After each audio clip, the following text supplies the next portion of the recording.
आज हर एक मनुष्य की कोई ना कोई इच्छा होती है। मन जो है विचारों और इच्छाओं का समूह है। किसी मनुष्य के पास जब पैदल होता है वो, तो उसकी इच्छा होती है कि मुझे साइकिल मिल जाए। जिसके पास साइकिल होती है तो उसकी इच्छा होती है कि मुझे मोटर बाइक मिल जाए। जिसको मोटर बाइक मिलती है तो उसकी इच्छा होती है मुझे कार मिल जाए। जिसके पास कार होती है उसको इच्छा होती है कि मुझे थोड़ी और अच्छी कार मिल जाए। जिसको थोड़ी और अच्छी कार होती है उसको इच्छा होती है कि मुझे और अच्छी और महंगी वाली बढ़िया कार मिल जाए। फिर जिसको बढ़िया वाली महंगी कार होती है फिर उसकी इच्छा होती है कि मुझे बहुत बड़ा मकान मिल जाए। जिसको मकान मिल जाता है उसकी इच्छा होती है मुझे बहुत बड़ा जो है बंगला मिल जाए। बंगला मिलने के बाद उसकी इच्छा होती है मुझे संसार में जो है नाम रुतबा प्राप्त हो। जिसको नाम रुतबा प्राप्त होता है तो उसकी इच्छा होती है कि इस दुनिया का मैं सबसे अमीर इंसान बन जाऊं।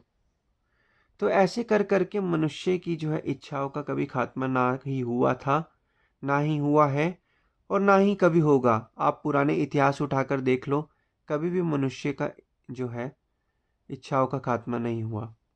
और हर एक इच्छा के कारण मनुष्य दिन प्रतिदिन प्रयत्न करता जा रहा है, अपने मन के अंदर अशांति को बढ़ाता जा रहा है, जिस कारण मनुष्य आज सबसे दुखी है। और उसे दुखी होने का सबसे बड़ा कारण उसकी ये इच्छाएं। अब पता भी चल गया दुखी है, ये भी पता चल गया कि किस कारण दुखी है, तो तब भी फिर इन चीजों को कम नहीं करता। तब भी इच्छाओं को है सोचता ही रहता है। इच्छाएं सोचने से नहीं, करने से पूरी होती हैं। और मनुष्य को वक़्त के संतों महापुरुषों ने कहा है कि हमेशा शांति जो मिलेगी इस मनुष्य के संसार में, एक संतोष जीवन व्यतीत करके ही शांति मिलेगी। मनुष्य को हमेशा संतोषी होना चाहिए। संतोषी जीवन व्यतीत करने के बाद ही मनुष्य को शांति मिल सकती है। तो फिर कैसे मनुष्य ये एक्सपेक्ट कर सकता है, एक्सेप्ट करता है कि मुझे जो है शांति मिले, आनंद मिले, मेरा जीवन सुख और शांति से बीते, और मन के अंदर ढेरों नाना प्रकार की इच्छाओं को भरता रहता है। क्योंकि मन हमारा जो है एक मशीन की तरह चलता है। इस मशीन के अंदर आप जोन सा तेल डालोगे, ये मशीन उसी तरीके से चलेगी। अब तेल क्या होता है? तेल हमारे तेल रूपी जो विचार है, जो विचार हमारे मन के अंदर डलेंगे उसी हिसाब से हमारा मन जो है वो कार्य करता है। वक़्त के संतों महापुरुष यही फरमाते हैं कि चाह गई चिंता मिटी, मनवा बेपरवाह, जिसको कछु न चाहिए सो ही शहंशाह। कि चाह भी गई, चिंता भी मिट गई, मनवा भी बेपरवाह हो गया। जिसको शांति किसे मिलती है? शहंशाह कौन है? जिसके पास सब कुछ है। अब मनुष्य अपने आप को शहंशाह बनाना चाहता है सभी इच्छाएं पूर्ण होने के बाद। लेकिन सभी इच्छाएं पूर्ण होने के बाद क्या गारंटी है कि मनुष्य शहंशाह बन गया है? मनुष्य तो शहंशाह बना ही नहीं गारंटी पूरी होने के बाद। क्या गारंटी है कि मनुष्य शहंशाह बन चुका है? शहंशाह कब होगा मनुष्य? जब वो अपनी इच्छाओं को खात्मा करेगा। ऐसा नहीं है, संत महापुरुष ये नहीं कहते कि आप कोई संसार में चीजें प्राप्त ना करो। संसार के अंदर चीजें अपने शारीरिक रूप से करो, शारीरिक रूप से कर्म करो। चीज के सोचने या ना सोचने से आपको चीज प्राप्त नहीं होगी। आपको पता है कि आपकी एक इच्छा है, चलो ठीक है, उस इच्छा को एक बारी सोचो और कर्म करो। लेकिन मनुष्य क्या है, कर्म कम करता है और इच्छाओं को ज्यादा अपने दिमाग के अंदर रखता है। और भक्ति किससे होती है? भक्ति होती है नाम सुमिरन से।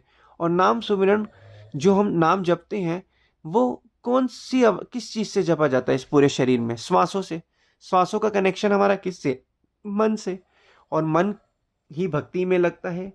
परमात्मा ने हमें जो मन दिया है भक्ति के लिए दिया है, क्योंकि मन जो है, जो हमारा अवचेतन मन है, वही एक ऐसी चीज है जो हमारा जो है परमपिता परमात्मा से जो है एक रिलेशन जोड़ता है, कनेक्शन जोड़ता है, जिससे क्या कहते हैं, हमारे जो मन के अंदर जो है हमेशा शांति होती है और हमारा जीवन आनंद में होता है।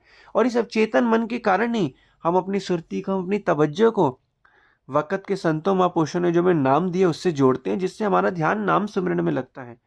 और मनुष्य इसी अंदर जो एक सात्विक चीज, एक शुद्ध चीज है, इसके अंदर ही मनुष्य जो है अपनी अंदर की शांति को भंग करता जा रहा है, अपनी इच्छाओं के कारण जो है हमेशा परेशान होता जा रहा है। और मनुष्य के इच्छाओं के परेशानी का कारण ही यही है कि मन के अंदर की इच्छाएं होना, मन के अंदर की इच्छाओं के कारण ही मनुष्य आज अशांत और परेशान है।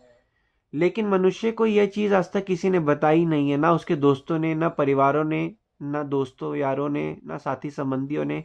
लेकिन मनुष्य को ये सीख कब मिली कि इच्छाओं के कारण ही वो दुखी है? वक़्त के संतों महापुरुषों की चरण शरण में आकर उसे ज्ञान मिला। सत्संग रूपी गंगा में गोता लगाने के बाद उसे पता चला कि मैं तो इतनी इच्छाएं कर रहा हूँ। इच्छा तो चलो ठीक है, कर्म तो करने से हमें पैसा मिलेगा, धन मिलेगा, हमारी इच्छा भी पूरी होगी। लेकिन मनुष्य को एक संतोषी जीवन व्यतीत करना चाहिए। जितना हमें मिल गया ठीक है, आगे बढ़ो, बढ़ना भी चाहिए और मना नहीं, और बढ़ते भी रहो, लेकिन अपने मन को हमेशा संतुलित अवस्था में रखो। अब थोड़ा सा कहते हैं कि हम जब कर्म करते हैं तो हमारा मन भी उधर अट्रैक्ट होता है। अब हम चीजों को प्राप्त करने के बारे में कर्म करेंगे तो उसकी तरफ मन जाएगा, लेकिन इतना भी हमें मन को जाने नहीं देना कि जितना जो हमारा मन हमेशा के लिए वहां फंस जाए।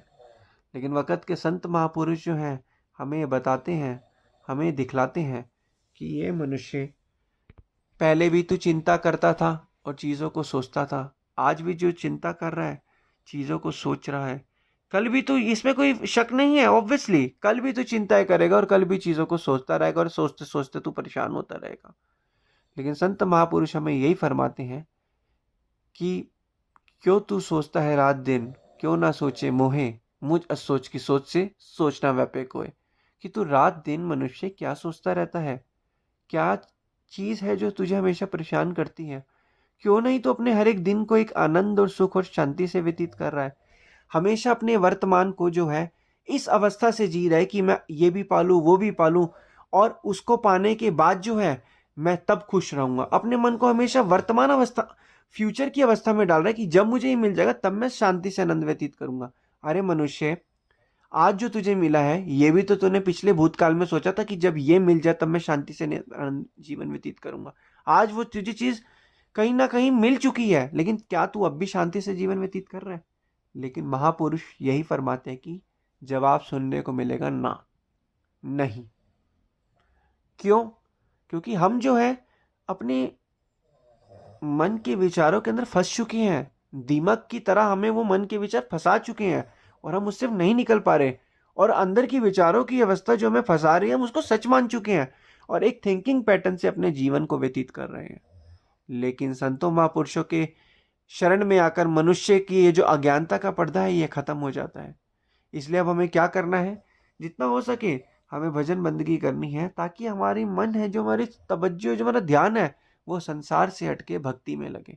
जितना हमारा मन भक्ति में लगेगा, संसार में लगेगा, संसार से हटेगा, भक्ति में लगेगा, उतना हमारे मन के अंदर शांति होगी, इच्छाओं का नाश होगा। इच्छाएं जरूरी भी हैं, काम करना भी है, पैसा कमाना भी है, परिवार का पालन पोषण है, जरूरी है, बच्चों की ट्यूशन फी भी देनी है, संसार के काम भी करने, घर का खर्चा भी चलाना है। लेकिन इच्छाएं, एक बारी सोचो कि हमने ये काम को करना है, उसके बाद लक्ष्य को फोकस करके उस पर काम करो, ना कि उसकी इच्छा को दिमाग में लाओ। जो चीज आपको चाहिए उस चीज की इच्छा रखो। सब कुछ प्राप्त करने के बाद बेफालतू की इच्छाएं रखना, वो आपके मन को शांति देती है। और ऐसा भी नहीं है, आप सारी इच्छाओं को, अगर एक दूसरा तरीका देखा जाए, आप अपनी चीजों की, अपनी जो आपको जरूरी चीजें हैं उसकी इच्छाओं को भी पूर्ण कर सकते हो, लेकिन मन के अंदर आप भक्ति भी साथ साथ कर सकते हो। यही तो तरीका महापुरुष बतलाते हैं कि मन के अंदर तुम भक्ति का बस ध्यान रखो। जब ये चीज करोगे तो तुम्हारे मन के अंदर शांति आएगी, जीवन आनंद से व्यतीत होगा।